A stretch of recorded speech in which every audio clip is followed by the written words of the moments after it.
Welcome to another episode of Heavy Muscle Radio. I'm Dave Palumbo, and I'm joined, as always, by the technician, Chris Aceto, on this January 23rd, 2017 afternoon. And, Chris, we haven't really talked all week, pretty much, since the last show. And I guess that's because we're all kind of just, like, chilling out. You know, this is the chill time of the year, the middle of January. Kind of things are quiet. You know, people are starting to plan and plot what the next big show is that's coming up, and you know who's going to be the greatest and the next big star in the IFBB. We're getting all the Facebook postings and pages and update pictures that are really not that accurate of what people look like. Dude, you know what? When has an update picture ever not failed epically? In other words, lighting is different. God only knows how many filters pictures go through. You can look around. You can look around on Instagram, and I see people who said, "Geez, I've never seen condition like this on any human being in my life." Yeah. And then you flick around, and there's like 70, 80 people like that. Yeah. So makes you wonder. The only update pictures that ever materialized were the Dorian Yates pictures before he crushed that Olympia. Remember? Exactly. Yeah. In like 92. That's because they didn't have the filter machines back then. No, they were just black and white. A picture was a picture. Yeah, he was in his underwear. I mean, you can't get much rawer than that. That was crazy, those pictures. So it's funny because before we got on the air, my dog was barking at me. My little, literally 2.5-pound Yorkshire Terrier was barking at me, and Chris is like, "What the hell is that?" I'm like, "That's my dad." And basically, every time you make a noise or you drop something or you decide you want to like pack your computer bag to leave the house, this dog does not have to see you. It will bark at you. And this loud, obnoxious, like scratchy bark. And I said, that's what my dad used to do every time I would make a noise, especially when I got divorced and separated from my wife, and from my first wife. And then I went back to my dad's house. Preface that. Believe me, the rumor is going to get going. They moved to Florida and they're separated, but go ahead. My ex-wife, I had to move back with my dad for 6 months till we kind of settled everything. And it was miserable because I hadn't lived with my dad in years. And my father was at the point where he was annoying as hell, and every little bleep. My dad couldn't hear anything like if you were standing right next to him, but if I was in the kitchen, he was up in his bedroom, Chris, and I was typing on the computer at night, we checking emails, he'd be like, "What's that tapping sound?" I'm like, "How the heck could you hear me typing on a keyboard? You don't even hear me when I'm talking to your face." He's like, it's an echo chamber, this house.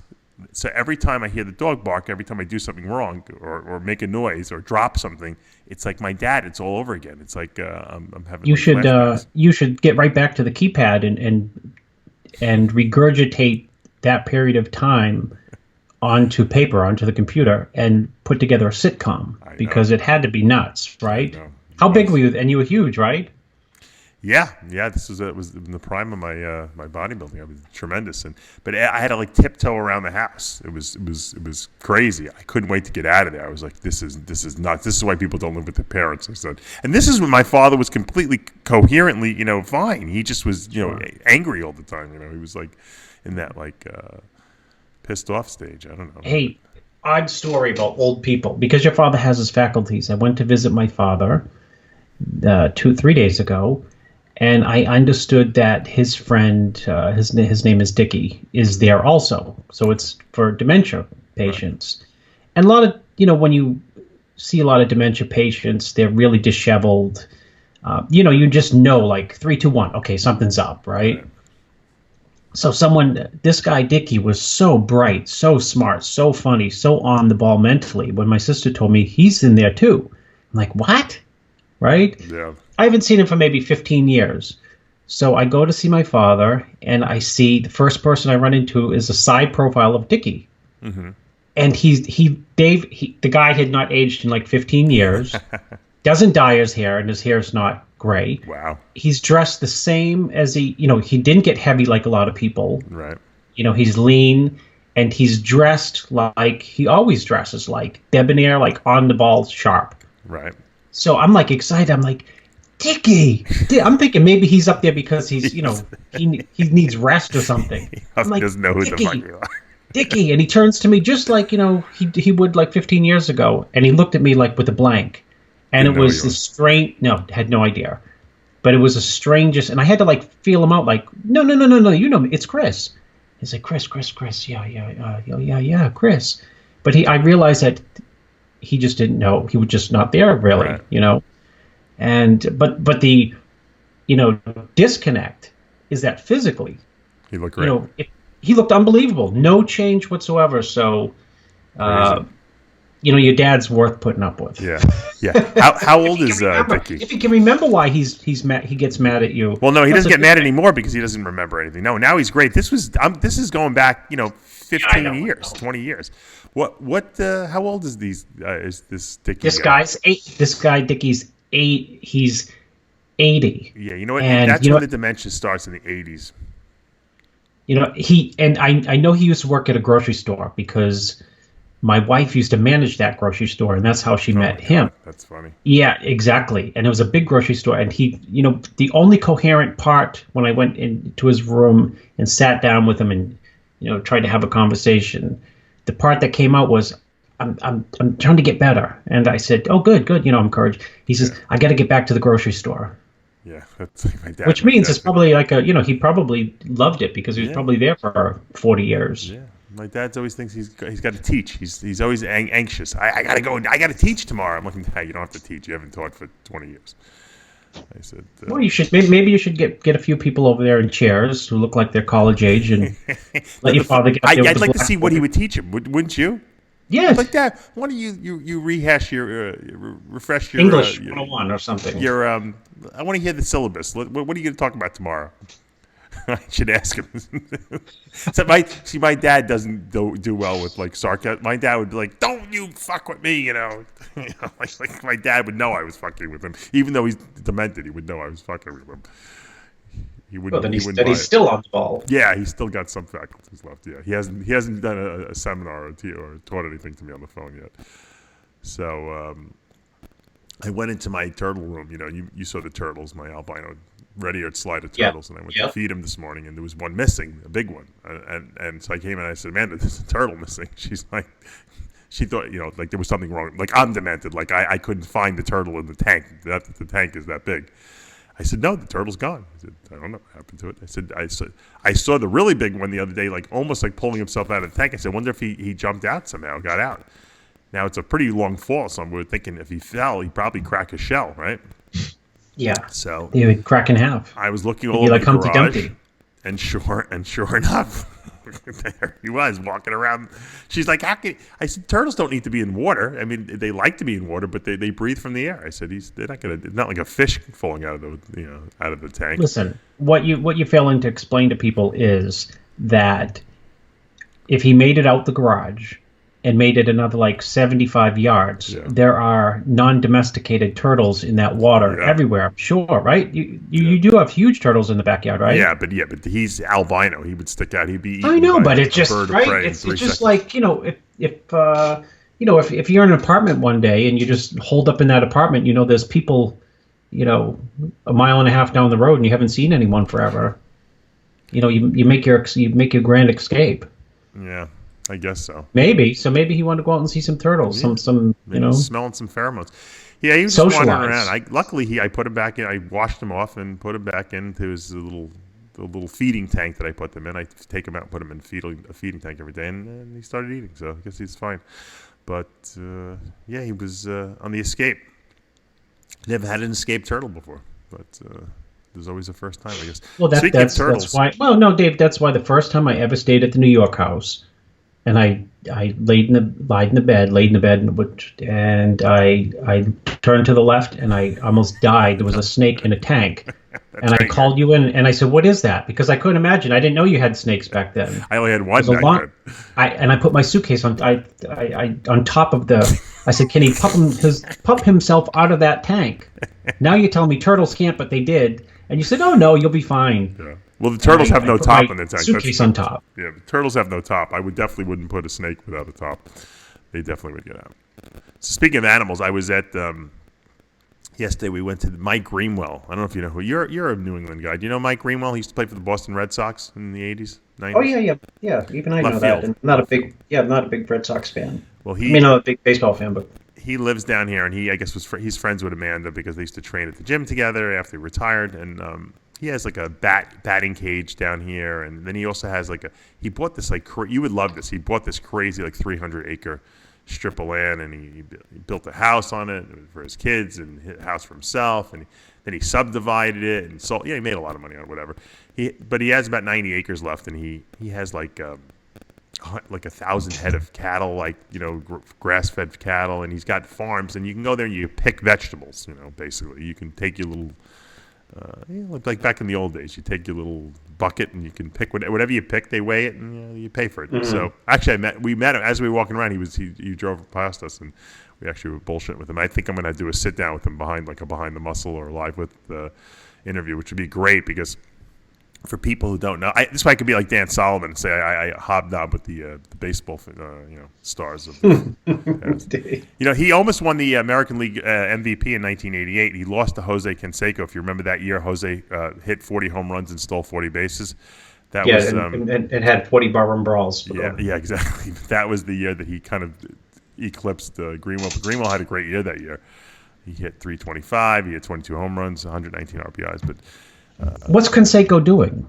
Who knows? I think the Greenwell's doing a lot better than Canseco, that's for sure. I'm sure, but I know I know that for sure. We know that Canseco, anyone who's followed him, declared bankruptcy. Yeah, he declared bankruptcy, but remember he wrote the baseball book and he said, everyone, I'm not the only one, everybody's on the mint julep. In other words, everyone's taking little D-ball, little Anavar in baseball. Well, that's why and what did baseball do? They collectively got together and they said, He's come unhinged. He's a little crazy. Yeah. He's a liar. And then, lo and behold, right? Well, they banned him. Yeah, they banned him, but then his book came... Well, he was right. We all know he was right, but that doesn't mean anything. I know, but everyone, the wagons, what's this say?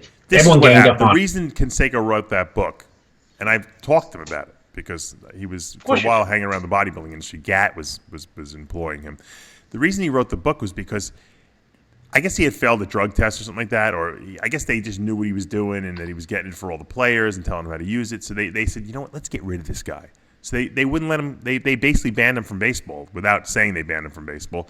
And all he wanted to do was play. He said, that's all I wanted to do was play. I loved baseball. You know what I mean?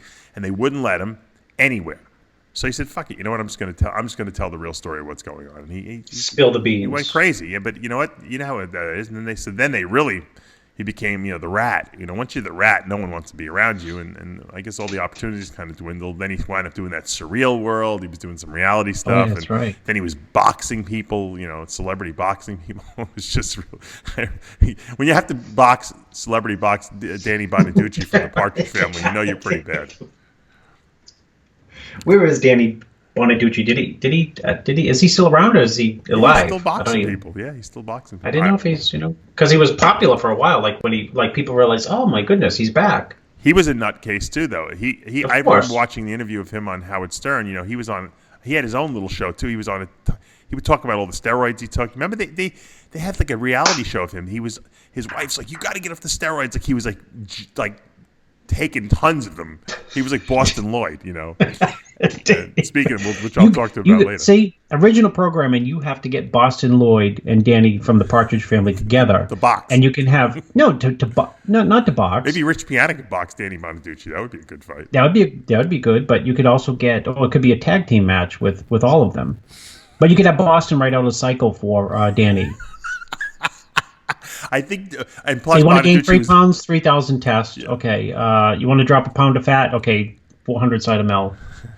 Bonaducci was also like an alcoholic too, on top of that, which is not really very good for bodybuilding. But he was a wreck. I hope he's better now, but because I kind of liked him on the Partridge Family years ago. But was one of my favorite shows when I was little. Those little redhead kids that are cute when they're little, they always turn out terrible. You ever notice that? They have like really major problems. I went to school with a kid, Red Jacobowitz, who was the best soccer player on the team, and nice kid, good looking kid when he was, but then when you get older, and the hair starts, falling out, you don't look so good anymore, and he just became a drug addict, unfortunately.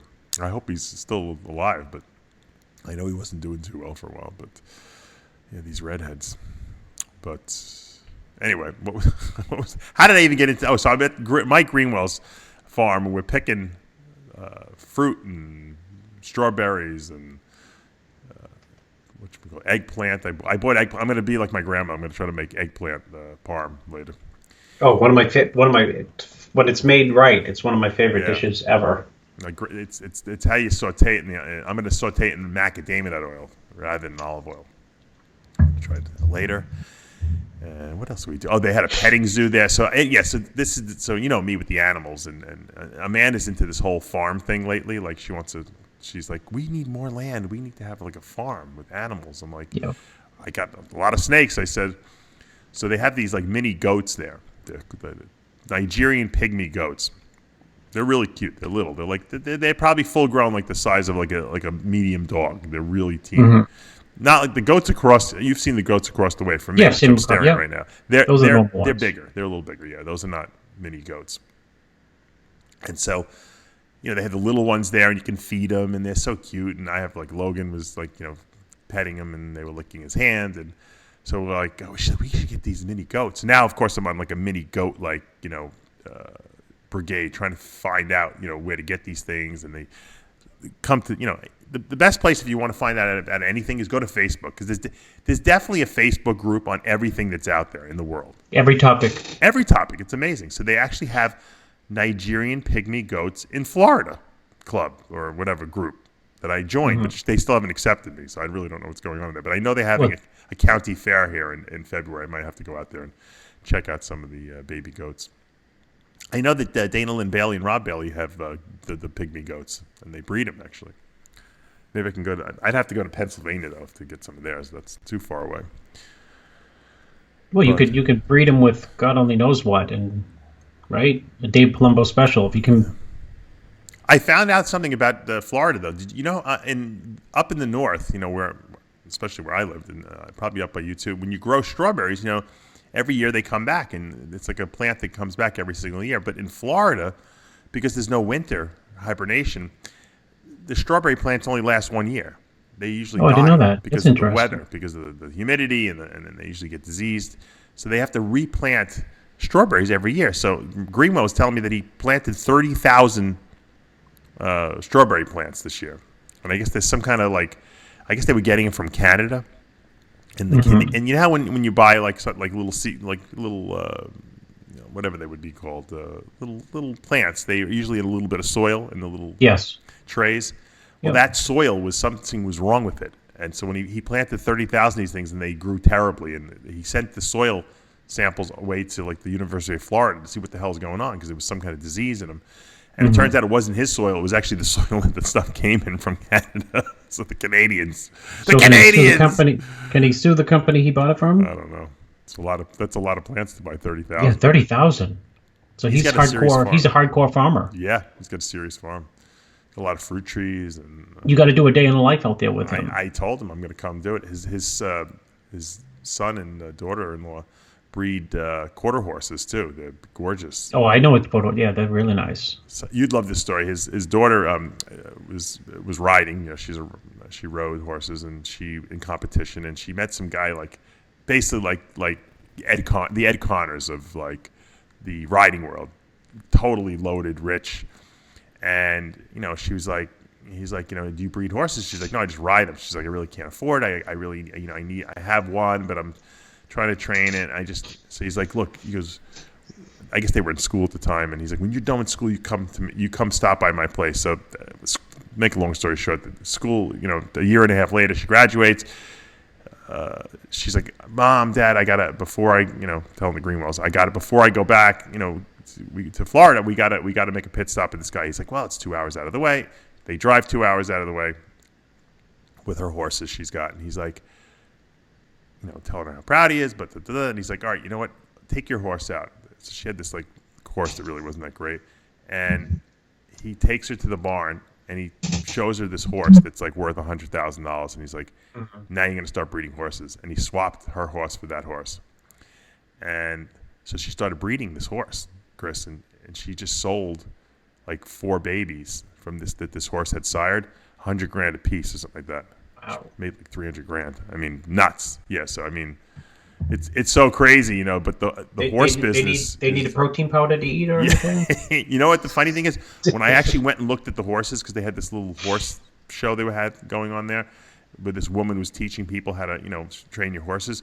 These horses don't look like horses. They look like, you know how like when you see my dogs, my little white Malteses leave the groomer and they're all look like show dogs.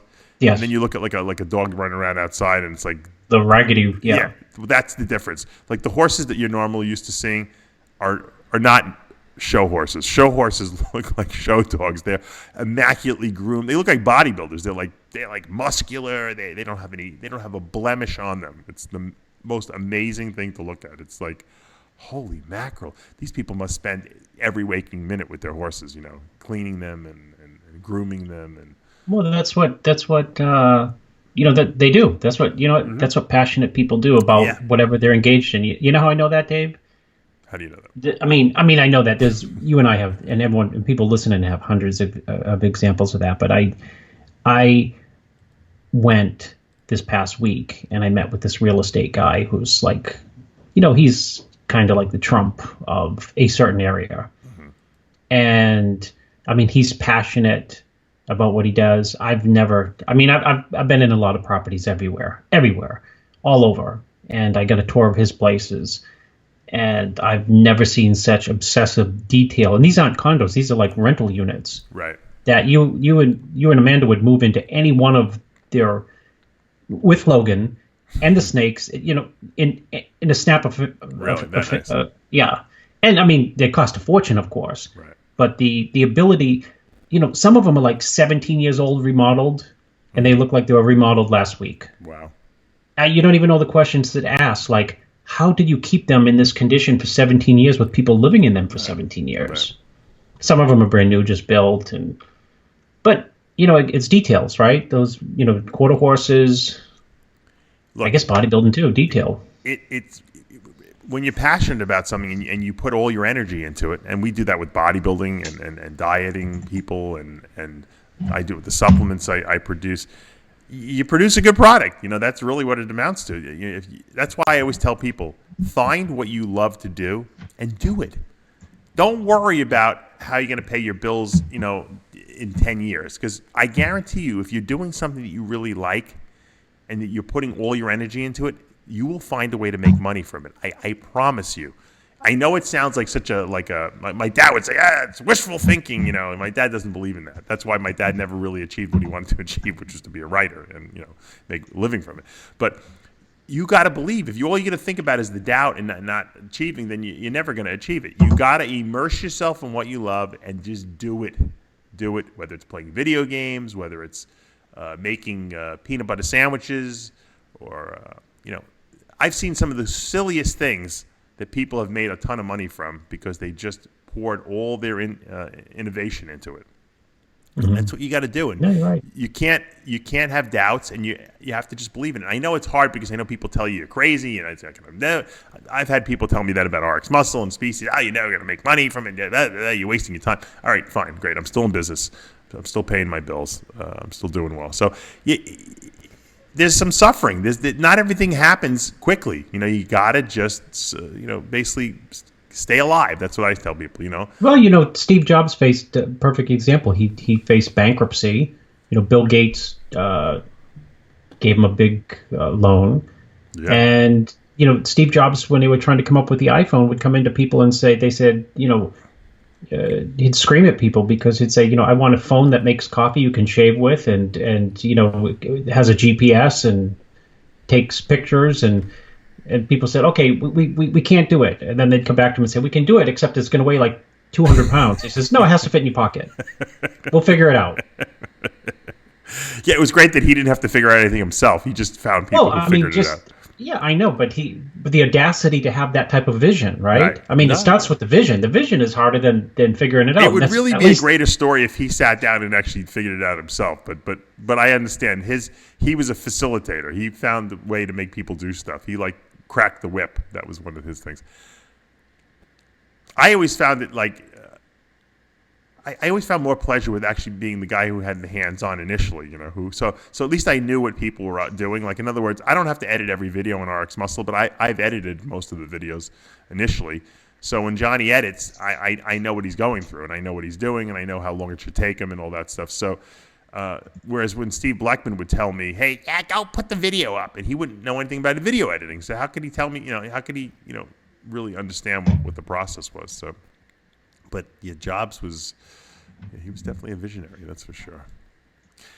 Fortunately, he's not around. Speaking of people who aren't around anymore, very sad news in our industry, Chris. Mark Antonek, and I don't know if anyone knows who Mark Antonek is. He won the Masters Nationals a number of years ago, and then he was competing as a pro. He was a rescue worker at 9/11 when the World Trade Center collapsed, and he was exposed to a lot of that, I guess you could say dust that caused a lot of health problems in people, and he wound up having a lot of respiratory issues, and he wound up getting Parkinson's disease. He was pretty, he talked about it. I've actually had him. If you go back on the RxMuscle website, I'll pull up some of the interview I did with him. But he talked about the whole situation, and he was competing with it. And he really was a big believer that his hormone replacement and all that stuff was keeping him alive, especially functionally alive. Because as Parkinson's progresses, you lose the ability to really control your muscles. And I don't know what the official cause of death was. No one's really saying, but I know it happened about, I think it was yesterday. So that's very sad. I know he used to work with Tim Gardner. They were very close. Tim did his diet for many years, and probably through most of his career. And he, just succumbed to the illness. It's terrible because a lot of people don't realize that 9/11, even though the people who died there was one thing, but a lot of people had a lot of health problems for many years, and they still do. I don't know what kind of compensation they got for it, but I know that it's not something that anyone wants to have to deal with or even think about. That, hey, I went to do a good deed, help people out, and I wound up getting terminally ill. Mm-hmm. Maybe Trump will do something for the people of 9/11. So what are you thinking? We got a new president now, huh? I know you weren't a big Trump supporter, but now we got to rally behind the troops, so to speak. You think he'll be a good president? I think he's going to be one of the best or one of the worst. I don't think there's any middle ground.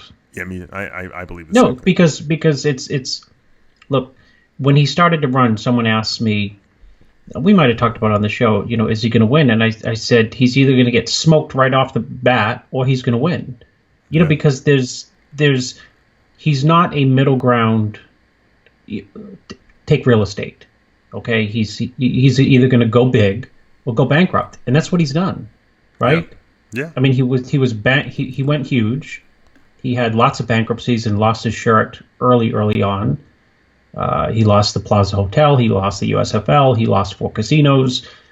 He was $1 billion in debt, and he lost that crazy yacht that he had in New York City. It was like the biggest yacht. That's right. I forgot about that crazy yacht he had. Yeah.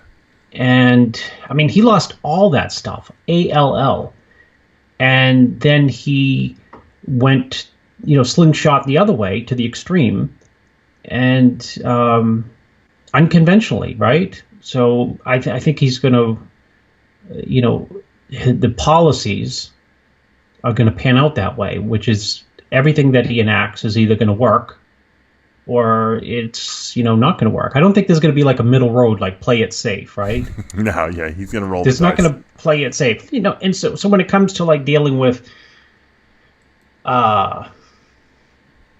his favorite topics, China or trade or, it's not going to be like, it's either going to be, I can't imagine like a tactic, middle of the road.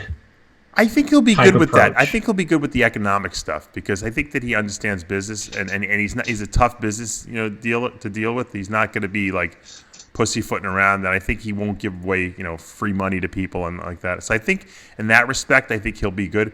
How he deals with foreign policy, that'll be interesting.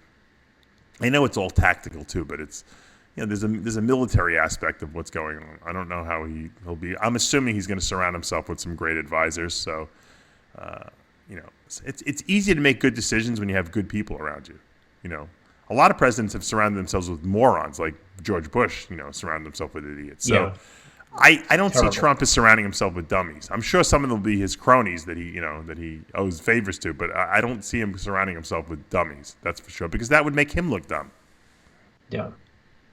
So I think if the economy continues to improve, I think I think the economy trumps everything, right? No pun intended on the Trump. Yeah, In other words, I think that's what people. If people are doing good, you know what? If everyone is doing good, people don't even really care if 10,000 Mexicans a day are flowing over the border, so long as everyone's doing good. Right. But when people aren't doing good, they point fingers and they just get pissed. Yeah. I mean, you know what? All you need to do is, and everyone's experienced this, either on a daily basis, weekly basis, or at some time in their life, when they look in their checking account and every single week, everything that they make goes right out the door, and sometimes even more, it creates stress, and that stress translates into everything, relationships. And so if people, if more jobs are created and better jobs and the economy takes off, then, I think he'll be elected a second time. Yeah.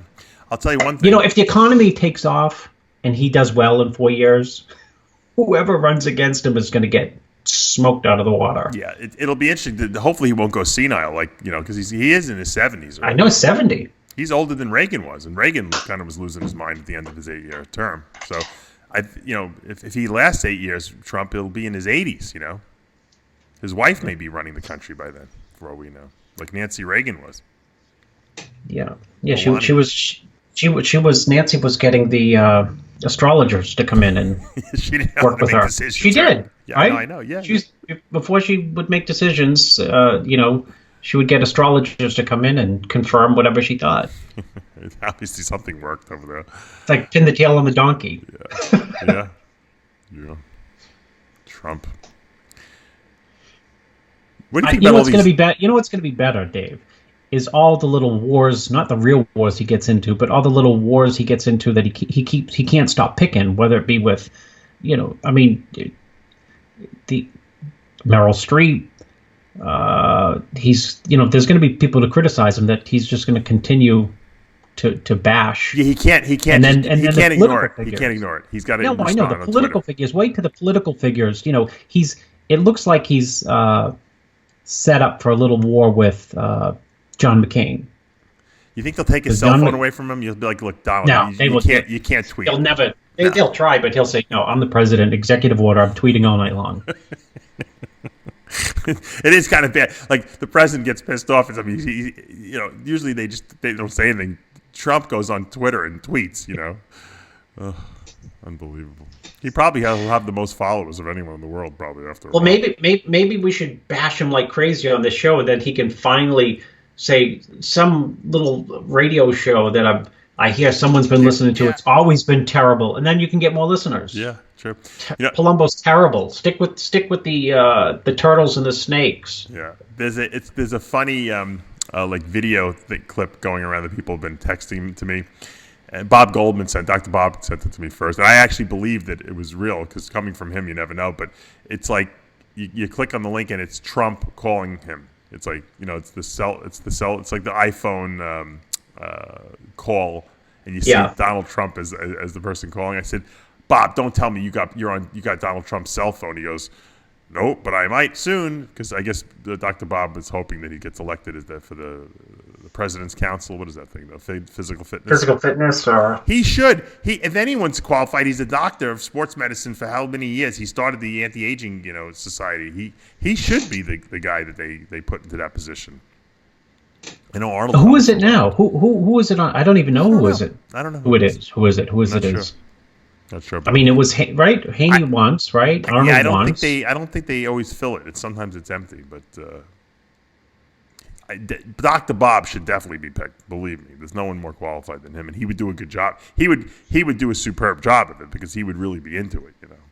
I hope.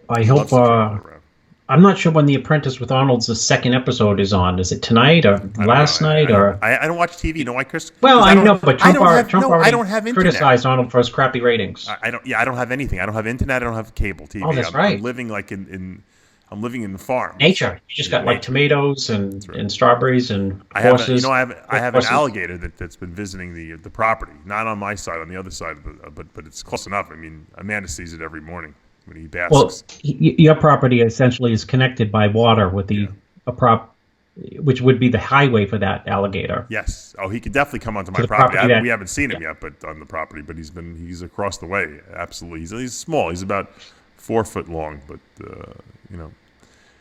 if I didn't have my son, even my wife said the same thing. If we didn't have our son roaming around, it would be kind of cool. We'd be like, oh, we got an alligator in the backyard. Oh yeah. But of course it would.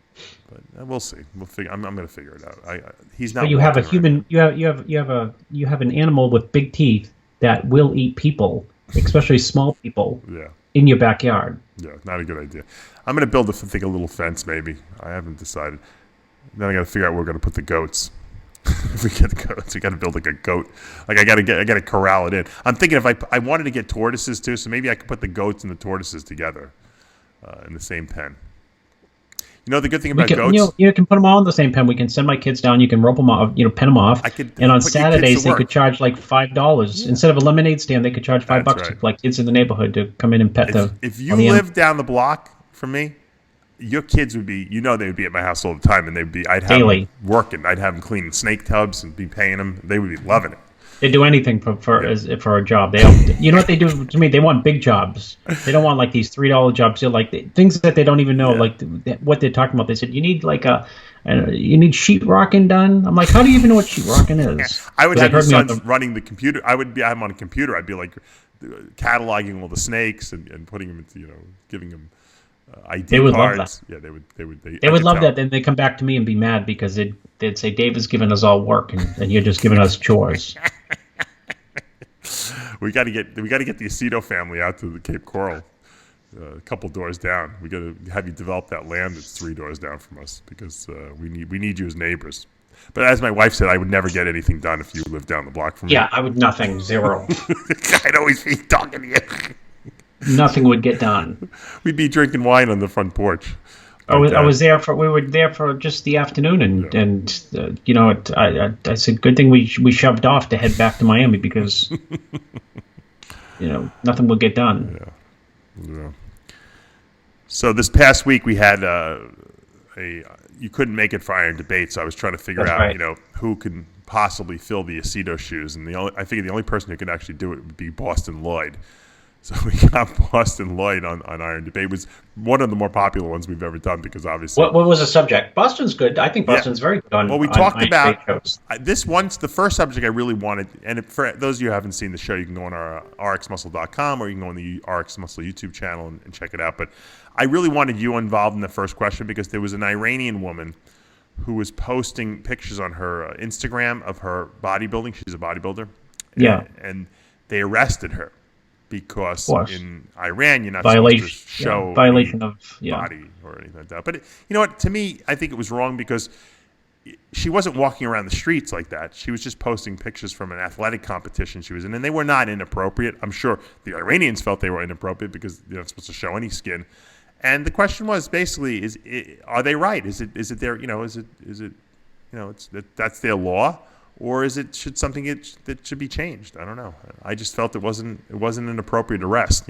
Like I said, if she had been walking around the street with a posing suit on, hitting shots, that's against their law. I understand that, but I don't see how putting pictures on an Instagram is. But what do you think? Well, one is if you're walking around town, right? You're affecting culturally your immediate surroundings. I guess an extreme would be if you were in the 1940s, which means. I guess you could imply that someone would imply that Iranians are quote behind the times. Mm-hmm. But if someone was walking around with a bikini, let's say in the 1940s, they may get arrested. Right. Maybe for indecency. Yeah. But the internet is a medium that is worldwide, and it's not technically right. It's not controlled by I think. Maybe I don't know. Some countries do. Someone may own it. I don't know, but it's not something that could be litigated or someone can be arrested for because it's a medium that is out there, right? That transcends borders. I don't know. I think that some countries do restrict certain content. I know China does. So I guess these governments can put filters on the people's internet going into that country. But She was an Iranian bodybuilder. Was that the point? She was an Iranian bodybuilder. Yeah, female bodybuilder. My point is that sounds like a oxymoron anyway. No, a female bodybuilder in Iran. I mean, how many do they have female bodybuilding competitions in Iran? Well, she competes out of Iran. She doesn't compete. I don't think she competes in Iran. She probably competes like at the World Championships and all these other little cups they got. I guess more important, what was the Iranian public's, not more important, but most effective, what was the Iranian public's response? No, I don't know. Did they support it? Or were they... I'm sure the men support it. Of course. I think that, and the women are afraid to say anything. The problem is that they treat. I equated this to slavery. We thought back in the before the Civil War that it was fine to have slaves, right? You need a workforce in the plantations to pick the cotton, and we said it was fine. And all the other countries out there, most of them thought we were fucking nuts. What the fuck are these people doing? Enslaving people? And we were like, no, it's fine. That's where we are. We're farmers, But so to me, it's the same thing. I'm sure the Iranians think that it's perfectly fine. Women should not show themselves. But you know what? We're in the modern age now. Wake up. It's not acceptable anymore. You're suppressing the rights of people, to do what they want, and I think that I don't care about religion I think it's more of a control thing. I don't think it's a religion thing. I think they're trying to apply their religion to it, but I don't believe that. I think it's a control mechanism because men want to stay in power over there. They don't want to let women have any power, and I think it's wrong at this point. And I think that it's got to be changed. In their view, it's a violation of societal norms, which is actually based on religion. So it is, in their view, a religion thing. And then going back to comparing it to slavery, I think it's I don't like to compare things to slavery or the Holocaust. Right. No one's dying from this, but no, maybe they will. They can put her to death. They probably have some kind of law on the thing that if you do that, you can put you to death. I just think it's a violation of human rights, and it might not be on the level of slavery or genocide, but it's pretty close. I mean, to arrest someone because they put a picture of themselves up in a double bicep pose. It's a violation of freedom of expression, I guess you would say, right? Well, I think it's more than that. I think it's just basic human right. I mean, why should people have to be suppressed like that? I don't get it. I mean, look, I don't live in that culture, but you know what? I think everything changes. Look, no one would ever think a black guy would be elected president of the United States, and he was, especially after the history that we had. So even though we've messed up a lot in this country, we fix things way faster than other parts of the world fix things. Well, let's listen. You can go. That is one of the many better things of this country is when we screw up, we at least we try to fix them. There's a lot of odd resistance, right? But we do try to fix them. And then our norms and values change over time. And in some societies, the norms and values don't change. And surprisingly, in other societies, the norms and values are reinforced by the population. In other words, it sounds crazy to me and you. That's why I asked, I wonder what the people inside the country think. Because oddly enough, we might think that it sounds bizarre. It and doesn't people matter say, if they think it's fine. She should have been arrested. But it doesn't matter if they think it's we know it's wrong. They might all think that's right. She should be thrown in jail and flogged in town hall, in the middle of the town. They thrown rocks at her. They might think that's fine, but it's not. It's not. It's just not fine. And just like slavery wasn't fine here, even though we rationalized that it was fine. But look, it is what it is. I mean, that's why it's a debate, because everyone has their own opinion. I thought it was a good question. Who were the debaters on it? It was Bostin Loyd. So Bostin Loyd, he also the question of questions, of course, if I'm going to have Bostin Loyd is what's the biggest steroid cycle you've ever heard anyone take? And the Andreas Munzer cycle that was published, if you remember, after his death, a newspaper published it. It was a crazy cycle. I actually read it on the air. And of course, after I read it, Bostin Loyd asked me to send him a copy of it. But I think Boston's cycle was worse than Andreas Munzer's, to be honest with you. And it turned out, basically my response was the craziest cycle I've ever heard was Bostin Loyd's cycle, because I don't think anyone takes more than he does. And it turned into John and I basically doing an intervention with Bostin, because he is kind of out there, and crazy with those dosages he uses, and he's still doing it. Does he do those, or does he just write those things up for shock value? No, he basically said that he doesn't trust all these different brands out there. So what he does is he buys every different brand, and he just uses a little bit from each brand, which adds up to 10,000 milligrams a week. Sometimes.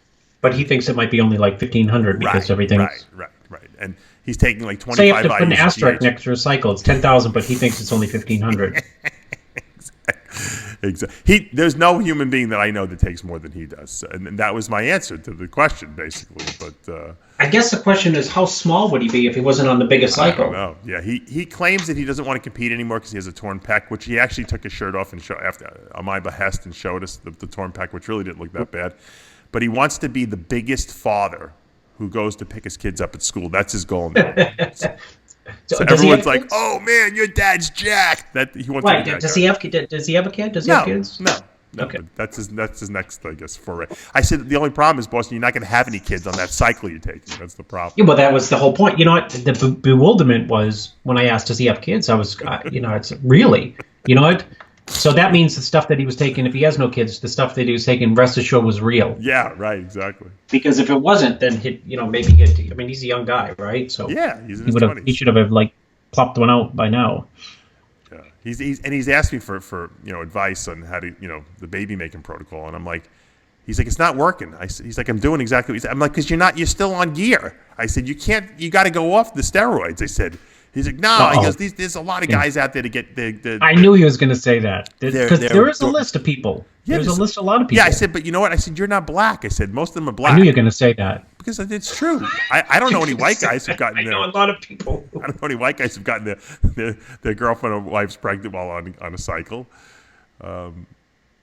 So the questions were Spanish guys and black guys. They're very you got the Iranian lady sending out pictures and being flogged, and you've got the world's biggest cycle. And what was the other question on main debate? The fight between Rich Piana and Mac Truck. Oh, well, you know what? That's probably the reason I asked him. Most like to hear Bostin weigh in on that, because I know Bostin wants to fight, intellectually fight, or at least argue with, or put the hammer down on Rich Piana. Well, Rich did that video on Bostin because Bostin was calling him, like a liar and that he's, deceiving people now because he's not telling the truth and he's just a marketer. And what did Bostin have to say to that? How did he weigh in on? Well, Rich did this whole video about how Bostin has a small penis, basically, and was putting him down constantly. So I figured it was bad blood, Maybe that's why he can't get anyone pregnant. Yeah. So you know what? Actually, Dave, I have to say, Bostin is a good debater, and Rich is a good debater, and they're both, in some ways, lost at least a couple marbles. Yeah. Yet they're smart, and the ultimate debate show would probably be Romano, who hasn't lost marbles but is a good debater. Yeah, very good. Bostin Loyd. And Rich Piana with you moderating. Pick any topic. Well, even though they actually, I think the topic would come back to those two's personalities. Yeah, but Bostin and Rich are pretty much very similar characters, And we did a whole debate topic about them in one of the last RA debates about, is sensationalism better than, radical honesty, which is kind of like Bostin Loyd, just tells it like it is. Rich is a sensationalistic guy, and that's, how he makes his living. But, Bostin told me that they talk to each other. No one knows this, but Bostin called them up, or he called Bostin, and they talked on the phone, and they're fine. So they don't have any bad blood between the two of them over the whole incident. But you know what the truth is about Bostin, which is so great about him? And I'm kind of like this too, maybe not as much as he is. He doesn't give a shit about what anyone says about him. So even though Rich spewed on for like an hour about how terrible Bostin is, he found it amusing. It didn't bother him. So, or at least he portrayed it that it didn't bother him. So that's a great quality that Bostin has, the ability to just let things kind of roll off of him. And that's why you really can't get him. You can say what you want about him, but he doesn't give a crap. And not going to come back and look like a crazy maniac, screaming and yelling. And he's just going to move on. He's going to be like, okay. Well, you know what? Then maybe Trump should put Bostin Loyd ahead of take Bob Goldman's potential position, and then Bostin can coach Trump on how to not have meltdowns and just let things bounce off, so he doesn't have to spend so much time on Twitter. There you go. That's right. And you know what? Bostin would make a more exciting appointee than Bob Goldman. He would advocate steroid usage for everyone. He would take the opposite view than Bob Goldman on every issue. And then you'd have to have Bob Goldman and Bostin Loyd on Iron Debate. There you go. That might be a good Iron Debate. But anyway, let's take a commercial break. When we come back, I'm going to talk about the upcoming Bros vs. Pros that's coming up this week, and I'm going to be in New York actually on Friday. And I got to also talk about the quote of the week. So, guys, stay tuned. We'll be back in 2 minutes. A legendary name in hardcore supplementation. Iron Mag Labs. 100% original, patent-pending andro compounds. The most effective, hardcore, groundbreaking bodybuilding supplements in the world. Iron Mag Labs. Revolutionizing hardcore supplementation for more than a decade. Visit ironmaglabs.com. ironmaglabs.com. Hi, I'm Dave Palumbo, and I just had a protein shake made with Quest Nutrition's new salted caramel protein powder. And I can tell you this, it's on a whole new level. It's a total reinvention of the protein shake. The taste is incredible, and its creamy texture and richness make it taste like a real caramel milkshake. It's incredibly low carb, less than 1 gram of sugar, and 22 grams of protein in every serving. No soy, and it's gluten-free. Just add water, ice, a scoop of protein, and shake it up. It's that easy. I actually look forward to drinking this shake. And Quest Nutrition has got a total of 7 different flavors. They come in convenient single-serving packets so you can mix and match. Check out loveyourproteinpowder.com for more information on Quest protein powders and some delicious shake inspirations.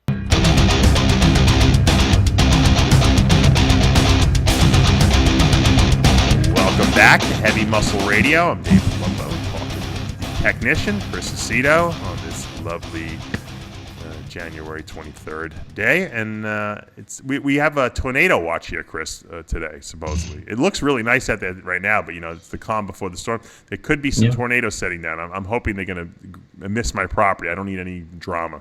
I'm building my trees, building my facility here on my property and things. We just got all the electric in, and we got the plumbing in. The air conditioning has been put in. I'm waiting for my security cameras to be wired now, and then I got to get hopefully the internet will be brought in sooner than later. And once all those wires are in, then they're going to close up the walls. And then I got to pick flooring. So I don't know if anyone out there has flooring suggestions for the RxMuscle TV studio and the Species Nutrition offices. It'll all be the same flooring probably. But people have told me different ones. They have this like plank. It looks like wood, but it's actually made of vinyl. The vinyl plank. I've used it. It looks nice. It holds up incredibly well. It does. It does. You see, my wife was afraid that if I move something along the floor, it'll scrape it and scuff it. No. Really? Wow. Okay. It's like a hard vinyl. It's not like a vinyl record. It's not. I keep thinking linoleum floors. I keep thinking how when you. No, it's you know what, Dave? When you put it down, I know what linoleum looks like, and it has when it's down and put down correctly, it has a far higher. It looks quote authentic, or it looks like high end compared to way higher end than vinyl. Really? Okay. Yeah. So I have to pass that information. If Chris Aceto gives his approval, that my wife will. Yeah, I do. In the real estate guy, did I tell you about the real estate guy? Or was that off camera? No, it's just the real estate guy would be. He'd die if I if he knew that I put that stuff in, because he'd put in God only knows. Well, regular tile, is very heavy. So I don't want to put so much weight on the floor, up there. And I heard the vinyl planks. That's what one of my guys told me. The construction guy said that seems to be the new good thing. And they look really cool. They have these like old rustic looking floor like looks. No, when they're down, they look great. Yeah, as long as it's not going to. It's all in the prep. Like when someone puts somewhere. I was just at my friend's condo, and they have a tiny little lobby, so that looked like a junk pit. And they remodeled the place, and that's what they used on the flooring. And the flooring looks the first thing you notice when you walk in, is the flooring looks nice. And I asked about the flooring, and it was vinyl planks. Really? All right, it looks like some type of. It looks like a, you could be, it's not wood, but it looks really nice and looks like wood in this case. So the first thing I asked is, what is that? Right. And I said, that's vinyl planks? As long as it wears well, that's what I want. Yeah, it wears very well. Because I don't need, it's not going in my house, it's going in the facility. So I don't need it to be, like high. I don't need it to be marble, or granite, but I want it to look nice, because I'm going to be in there every day with it. So, and I don't want it to scuff. So, All right, Chris Aceto's stamp of approval. That's good enough for me. Good enough for me. So we haven't done a quote of the week in a few weeks, so I figured it would be a good idea to do the quote of the week because I came upon a really good one, and it's so true, and it's I have so many people who come to me on a daily basis, that I work with. I'm sure this happens to you too. I probably have more clients than you do, but you have a little bit more high end, and these people spend a lot more money with you, so you probably have much more conversations like this with them. But there's a lot of unhappy people out there. People just don't like what they're doing. They want to be. Everyone wants to be a bodybuilder. Everyone wants to, but no one wants to find their niche in bodybuilding. Is really what it amounts to. Mm-hmm. Because not everyone's niche is to be Mr. Olympia. There's only a couple of people who are going to be Mr. Olympia. So if you think that you're going into bodybuilding with the idea that you're going to be Mr. Olympia, you're probably not. Okay, so you better figure out ways to make money in bodybuilding if you want to make that your primary source of income. I tell this to people all the time. Everyone's got different niches. There's people that invented, bags that keep, your meals cold. There's people who create meals, have a meal service. There are people who create, all natural crazy peanut butters. There are people who, own supplement companies. There are people who make, lifting belts like Steve Cardillo. So you got to find what your niche is, really. And if you want it to be in the bodybuilding industry, then you better really immerse yourself in it and realize, what am I good at and what do I really like to do? There are people that make a lot of money as coaches. I certify, probably a couple hundred people a year now with the Secrets of Becoming a Diet Guru course. I just certified 22 people in San Diego. So there's a lot of ways that you can do what you do and like what you're doing. And so here's the quote of the week. It's really is true. There are two great days in a person's life: the day we are born and the day we discover why. And isn't that true, Chris? When you finally figure out what the hell you're doing here and what makes you happy. Not a lot of people never figure it out. They die before they figure it out, unfortunately. That's why you see these people who die young. But when you figure out why you're here and what you're good at and what you like to do and that you could actually earn a living doing it, it's a great day. It's a great day.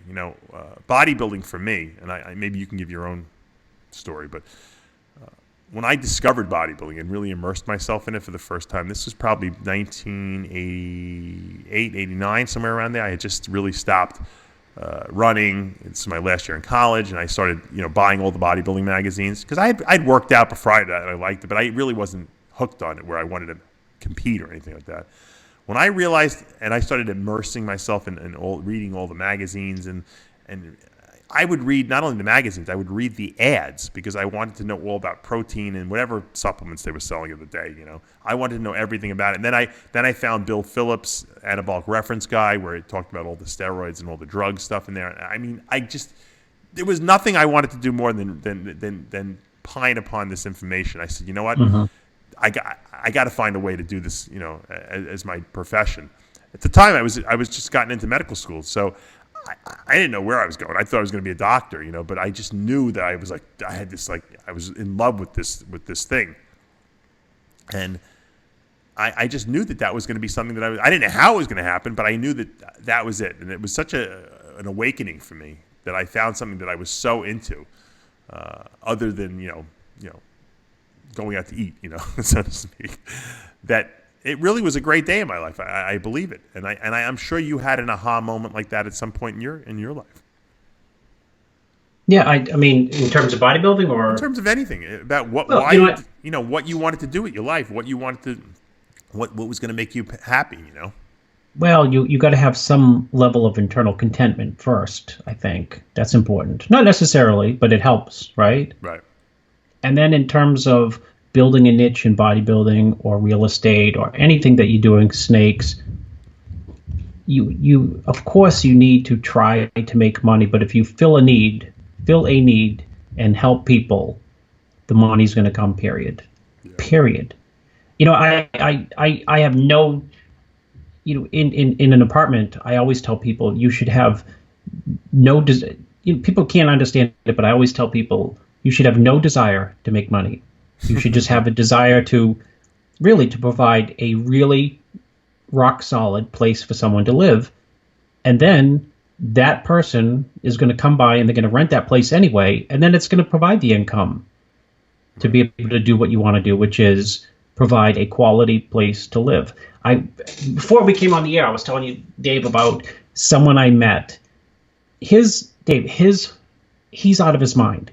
His policy is to provide an unequivocal, superior, fabulous place to live. He has apartments and condos, but apartments, right? People always do this. Like you said, the flooring's not going into my home, it's just going into my office. Yeah. A lot of people who have rentals say, I'm not going to live there. In other words, dumb it down, make it cheap. Right. And this guy does the opposite. Mm-hmm. And what's he attract? He attracts a clientele that is, I didn't even know they're out there, right? And so his whole modus operandi is, I'm gonna make my place into like a Four Seasons or Plaza Hotel, but it's gonna be apartments, right? And sure enough, people who pay more for their helping people, but he's not really thinking of the money. He's thinking of the absolute best product. Right. Well, of course, he's got to make money. The people who pay more for apartments tend to take care of them better. Also, people who live in cheap, places, sure, don't take care of them, and that's just the way it is. I mean, just like if you go to real estate and you have real estate find people to rent your places where they do credit checks, and the people have good credit checks, those are the people who pay the rent usually. People who have bad credit don't pay rent. That's why you don't want to rent to those people. I'm sure you go through this all the time too. Yeah. It's tough, because every time I've ever rented to someone that I didn't go through real estate, it was always a disaster. Did I already forget the quote of the week? Was there a quote there, or was there a synopsis there? 2 great days in a person's life: the day we're born, the day we discover why. Unfortunately, a lot of people don't discover why, and so they don't have 2 great days in their life. Or if they discover why, they don't really acknowledge that that's the why, and they feel I gotta be in a job that I hate just because I gotta make money, and that's the way to live a miserable life. I got news for you. And no doubt about that. I believe that everyone out there could do what they love and make a living from it. I know it sounds idealistic, but it's true. The problem is that people just don't trust in that process, and so they never go 100% with it. They go a little bit into it. Oh, yeah, I'll try it, and they want to give it up. I tell you, my only homeschool. I immersed myself in homeschooling, my project. Because I told you my wife teaches the kids, yes, and I don't, because I don't know what to teach, right, and I don't know how to teach. So I'm bringing them around to meet people with typical professions and odd professions. And every single one of them loves what they do, whether it be the plumber, the electrician, the lawyer, the accountant, the guy who has the coffee shop, the guy who manages the coffee shop. These are some of the interviews they've gone through. But what they're finding so far is that people are doing what they love. For example, the guy who has an insurance agency, he had an MBA from Stanford, and he went to work for a big corporate entity and absolutely hated it, and then somehow enjoyed insurance profession, and that's how he fell into insurance. The lawyer used to be a doctor, Wow. He didn't like being a doctor, so he went to law school. That's crazy. Well, he didn't like getting sued, so he figured I might as well for whatever reason, they didn't like it, and they thought it was work, and the guy who owns the guy who owns the coffee shop used to be a trucker, and he hated being away from his family. Right. And even though the money was better in trucking, right. And he wanted to be able to be close to his family, and he wanted to be able to be in an environment where he's socializing at work as opposed to listen to the radio, while he's, going from New York down to Florida. Yeah. So he started a coffee shop, and although he's not making nearly the money he was making before, he's enjoying it. Yeah, I don't blame him. And you know what his experience was before going into a coffee shop? None. On retail, zero.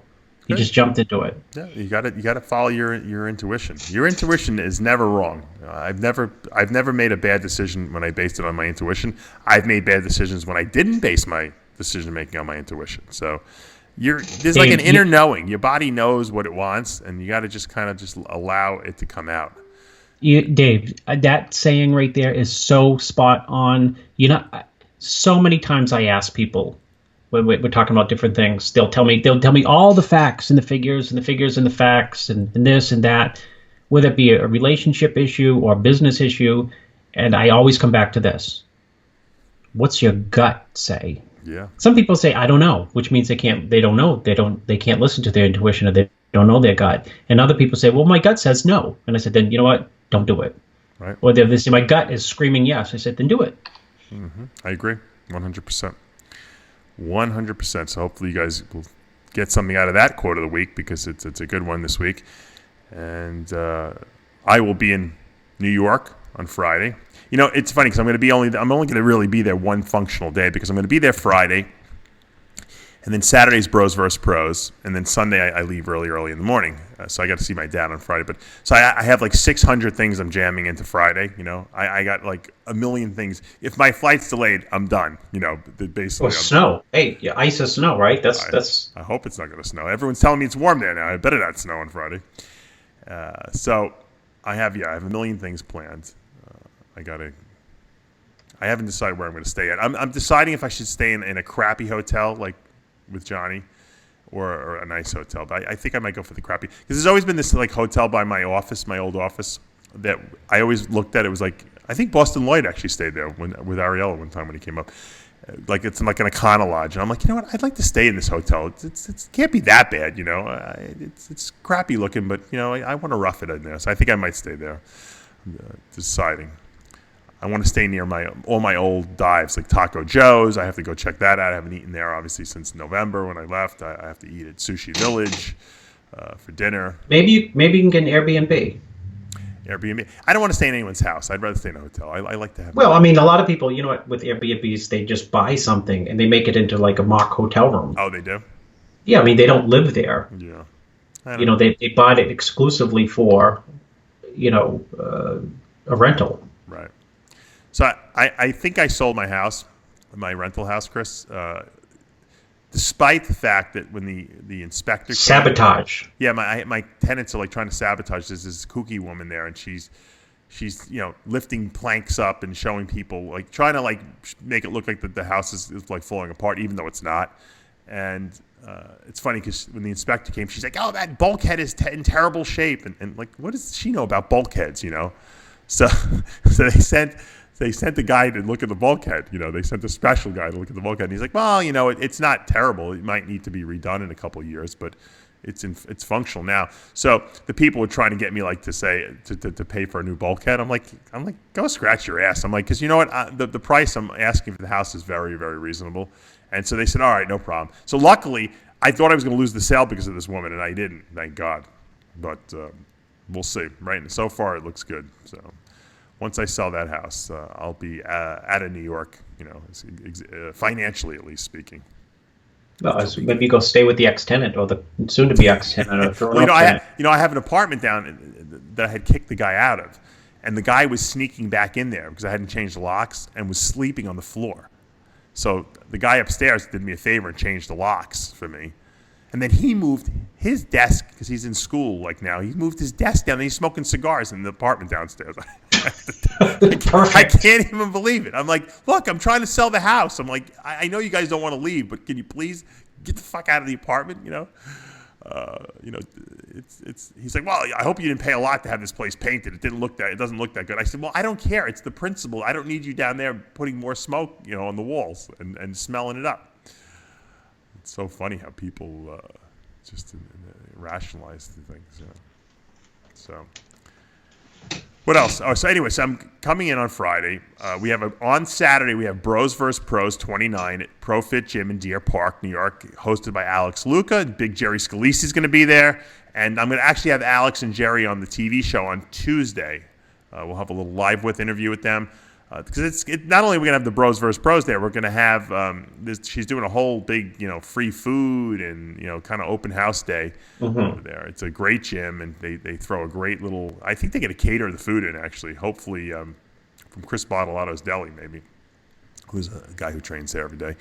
And I like the people there. They have great people. There's great energy. Jerry's got 1 million people coming down to enter the competition. I know Colette's going to be there. Colette Nelson's going to be there. Akeem Williams was going to be there. He was my pro. And you know what happened? He went over to Darth Vader's house. Darth Vader, the dark side. They stole him. No, I told him to go over there and train, actually. But they booked him early. I told him, tell Bader, a week later, and somehow there was something got lost in translation, and he's over there now, training with the Jedi over there, or the whatever you want to call them. I don't know. I haven't talked to him since he got over there, but he called me before he left. How long he's been over there? How long? About a week. Oh well, they'll have the little fake light pictures coming out soon in that little posing room. Looks like he's gained 40 pounds. They said they told him they're going to be changing his training around. I'm like, I don't know. Would you change Ronnie Coleman's training around? I mean, yeah, he needs to target a couple key muscle groups, but you certainly don't want to stop all that heavy lifting because it's building muscle, obviously. Well, we'll see what happens. Yeah. And I told him, look, I said, I think it's a great experience for you. Experience something different. Go over there. Tremendous Make experience. you focus. They'll make you pose. Look, there's one thing that they do very good over there is training and posing. That's all they do all day because there's nothing else to do there. And I said, you need to do more of that, because let's face it, when you're a bodybuilder, you should be training like a bodybuilder. When boxers go into training camp, they don't just box in the ring. They weight train, they run, they do agility stuff.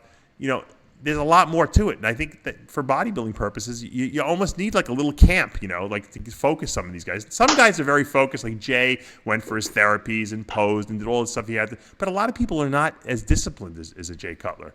And they need to have people there who are pushing them through stuff that they don't like to do, If you're not a good poser, more than likely you don't enjoy posing. So you're not going to become a better poser by doing nothing. You know what I'm saying? Like, there are guys that love the pose. You're talking about posing like your routine posing or hitting the mandatories? I'm talking posing, mandatory posing. His mandatories are going to look the same no matter what. You don't think? I don't believe that. No, I don't. I guarantee they're going to look the exact same. Why do you say that? Because they're not bad now, and what are you going to change? Like the toe position? Well, just this is something I discovered. I was a terrible, very mechanical poser. Regardless of how Phil Heath hits front last spread or front double, he still won the Mr. Olympia and going to win the Mr. Olympia. Yeah, but he looks very professional on stage. His execution is really good. I when I first started posing was very mechanical, and I felt very uncomfortable on stage, and I didn't really know how to execute the poses properly. It didn't come naturally to me. But the longer I did it, and as I started teaching other people how to do it, I became more fluid with it and more comfortable on stage and moving and transitioning. And I think that that's something that you don't get unless you practice it. And that's why a lot of these guys don't get better, because they don't practice. They go stand in the mirror for 10 minutes a day. They hit all the mandatories, and they think that's enough. They have no posing endurance. Talk to Derek Farnsworth. I guarantee he practices posing probably an hour a day because he likes to. And that's what Akeem needs. He needs someone to push him an hour a day on doing posing. Farnsworth would say, send him out to me to train Dave. You know what? Probably Akeem would get better results if he went out and trained with Farnsworth, and Farnsworth worked on him and got all the, I'm sure Akeem's must have tons of scar tissue in his muscle from all that heavy lifting. And he could be like Charles Glass. He could bring out the muscles, right? Isn't that what Charles does? But he probably could bring out the muscle. Yeah, I'm saying he probably could. So, Anyway, so Deer Park Gold's Gym, this weekend, it'll be 12 noon to 4 p.m. It's free to come. You get free food. It's free to enter. We're giving away a couple grand in prizes. So I think we have $2,000 to give away. So, guys, show up. It doesn't hurt. It's bench press for reps, 225 for reps for the men. I know there's a lot of guys out there that are telling me they can do an awful lot of reps with 225. Come down and show us. There's an over 200-pound class and an under 200-pound class. We're going to deadlift 315 for reps, over 200, under 200-pound class. And then, of course, we have the women who will be deadlifting 165, and they'll be bench pressing 60% of their body weight. See if anyone can beat Colette Nelson. There was a lot of women there last time, so I'm hoping they'll be there as well. This time, I know there's a lot of serious lifters in that area. Plus, I know people coming in from all over the place. And I haven't been in New York, so a lot of people coming to visit me, just people that I'm friends with in New York. My friend John Vanella is coming by. Hopefully my friend Dave Watson will stop by. So I haven't seen a lot of guys in a while. Hopefully they'll come by the gym and say hello. And I could it's funny because it's so weird. I haven't been there, but it feels like I still live there. I just feel like I'm on vacation still because it hasn't really set in yet. But the fact that there's been no winter here has really has been very good. Has been a very good acclimation process thing that's going on.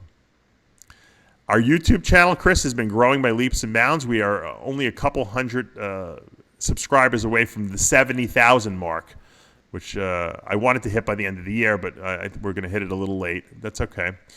By the Arnold, I'd like to be 80,000 or higher, and then after that, I'd like to, by the summer, be at 100,000 so I can get my silver button from YouTube in the mail for the 100,000 subscribers. I think we can do it. A lot of people have been subscribing. The amount that we've been getting per day has been significant because I think a lot of people are liking our programming. Of course, no one else is doing any original programming now because it's kind of a dead port of the year, but that's why we're putting out even more and more and more and more. So love that. So if you haven't subscribed to the RxMuscle YouTube channel, go hit subscribe so you don't miss any of our videos and content. I did a live stream on Facebook from the farm, from the Mike Greenwell's farm, and Amanda wanted to do it. And she has me with the little clippers. I was clipping cauliflower and cutting kale that they were selling. And if you go on my Dave Palumbo Facebook page, you can check out my live stream I did. It's got more hits than most of the YouTube videos we get. It's so funny how weird little silly things like that get a lot of hits. See what happens. So if you want to check that out, that's at the Dave Palumbo Facebook page. How many followers do you have on Instagram now? I noticed you have a really good. You're a pretty good Instagrammer. I think I have like 89,000 or so, but I don't. Wow. Yeah, but I don't post probably more than once a week. Yeah, but when you're on the road, you post a lot. Yeah, when I'm on the road, I guess I don't have much to post right now because That's a lot of That's a lot of followers for someone who's not a big social media guy. Yeah, I follow 11. See, but they say that's the cool. That's because you're cool. If you don't follow a lot of people, that looks cool supposedly. Oh no, it's not cool. I can't go to Instagram and have like I used to follow like Derek, which I would and I'd follow like Ramy, and I'd follow like Cedric. I used to follow like Brad Rowe, people I work with. But so it's like if they all. I can't follow them because what happens is you go to Instagram and it's like you're bombarded with all these. I just ignore it. I follow a lot of people, but I just ignore it. I don't check anything on Instagram. And it like wastes my time. Not that it's a negative. Like I'd go to Derek's and I'd see him like bench pressing or deadlifting like 800, and then like I'd say, I wonder what else is he doing, and I'd get going and look, and then I'd say, oh look he linked to this, and I'd find like an hour just went by, which means I should be doing something else. Yeah, no, exactly. I don't answer. Instagram is the only thing I don't really answer like questions on or anything like that. I post on Instagram, but I don't do that. Facebook, I answer all the questions on Facebook I get from, because it's kind of like almost like an email you have. So I have to check my Facebook. I have to check, and I have two of those. I have to check WhatsApp. I got my AOL text messages. I got my iPhone text messages, and then I have my AOL email to check. So I have a million. I'm always checking, and then I have my Palumbo's, Pythons, and Boas. I get questions on there. So I have a million places I got to check constantly on my phone. There you go. Because I don't want. And so I don't do Instagram because I can't do another one. I can't add another one on. And I'm really not on Twitter very much, but I tweet the new videos that we come out with. So if I have anything like that, I'll just link it and I'll put it on Twitter. But that's pretty much it. People have asked me when the next Guru course is going to be. I'd like to hold it in Florida in March sometime. Hopefully my facility will be ready. It's all going to be dependent on when my facility is done. So if it's done by then, I'll do it probably the end of March. What else? Royd test, which is the test kit that I sell on DavePalumbo.com, invented by Bill Llewellyn. I'm the exclusive distributor in the United States. They test your anabolic steroids. We'll tell you what you got. We're all back in stock. We had been out of a couple testers, but everything's back in stock now. So if you want to pick up any of those, they're available at DavePalumbo.com. And, of course, if you want to subscribe to the Dave Palumbo Experience app, which is my new app, a relatively new app that's been out. We've got a lot of subscribers now.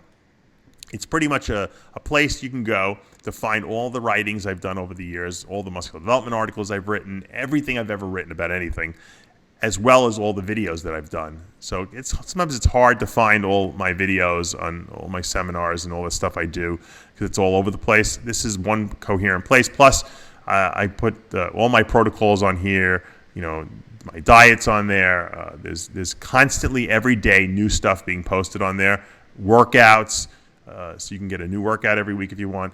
Plus, you can, if you hit the upper left-hand tab, you can submit your questions on the feedback tab, and I answer everything on there. So if you have questions, they'll be answered daily. If they're really good questions, I hold them, and then once a week I do a exclusive Q&A video. Question asked, kind of like Ask Dave, only on the app for just the app subscribers, and so they're a little bit more detailed questions. They're a little more in depth. I'll break down things a little better. So people seem to love it because it's like they have a coach, and it's only $29 a month. So guys, check it out. You can go to the iTunes store or the Android store, and you can download the Dave Palumbo Experience. Chris, what's going on with you? Anything that we should know? Where are you going to be next? Are you going to is the Arnold the next show for you? Next show is the Arnold, which is 6 weeks away. Yeah, it's coming up fast, very fast. Yeah, Are you going to go to Australia this year or no? No. Okay, me neither. I want to go to Australia. I would love to go to Australia, but I love going there. But it's just I don't think it's going to be in the cards for me. Still trying to figure out when I'm going to schedule my shoulder surgery, my shoulder replacement, and I might be going to FIBO. There's something in the works. We'll see if it pans out. If it pans out, I might be going to FIBO and a couple other places overseas. We'll see. They'll have to be short trips because I get the fam back here. But I might be going to FIBO in the first weekend in April, which I really loved. I did love FIBO. I hate traveling so far because I don't want to leave my family. But FIBO is always a great show. So we'll see what happens with that. And next week, I know I said it this last week. We'll try to get back to some Ask Dave and Ask Aceto questions. But we're out of time again. As usual, hopefully you guys remember the quote of the week, the 2 great days in every person's life, the day we're born and the day we discover why. Make today the day you discover why you're here, because it will give you new focus and it will give you new reason to want to live passionately, and that's what it's all about. And on that note, Chris, we're out of time. Until next week, remember with Heavy Muscle Radio, the truth hurts.